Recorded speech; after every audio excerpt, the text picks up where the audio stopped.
मलिक रियाज से पाकिस्तान की top leadership जो है, वजीर आजम लेवल से लेके जरदारी लेवल तक और बाकी जो इंपॉर्टेंट लोग हैं, उन्होंने बराह रास्त राब्ता किया। पाकिस्तान की एस्टेब्लिशमेंट का बराह रास्त राब्ता मलिक रियाज के साथ है।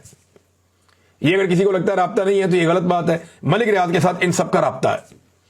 मलिक रियाज को ये ऑफर दी जा रही है और बार बार दी जा रही है, और मैं आपको जो ऑफर के अल्फाज है वो अब बताने वाला हूं कि उसे कहा गया कि मलिक साहब ताड़ी चांदी हो जाएगी, तुसी सिर्फ इमरान खान के खिलाफ गवाही दियो आके कि इन्हें ताड़े को फायदा चुके है। तो इस पे मलिक रियाज ने इनकार कर दिया। अब चांदी हो जाएगा मतलब यह है कि ये करप्शन से तो एस्टेब्लिशमेंट को कोई फर्क नहीं पड़ता। ऐसी कोई बात नहीं है कि मलिक ने कोई करप्शन कर दी जिसकी वजह से ये सारी दुनिया यहां पे करते ही ऐसे काम है, अजीबो गरीब तो काम हो रहे हैं पाकिस्तान में।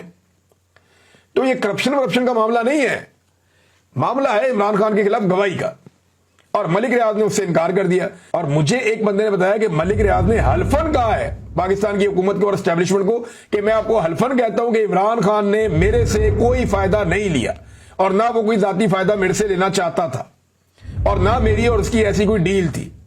ये मलिक रियाज ने बाकायदा गवर्नमेंट को और एस्टेब्लिशमेंट को बताया, और उसको जवाब ये दिया गया कि हमें पता है इस बात का, लेकिन हमें गवाही चाहिए। अगर गवाही दो, आपको निकालना हमारा काम है मलिक साहब, और आपकी चांदी हो जाएगी पाकिस्तान में, सारी चीजें आपकी नॉर्मलाइज हो जाएंगी। बेफिक्र होकर पाकिस्तान में भी काम करो, बाहर भी काम करो, कोई नहीं छेड़ेगा। लेकिन मलिक रियाज ने कहा जी मैंने ये नहीं करना।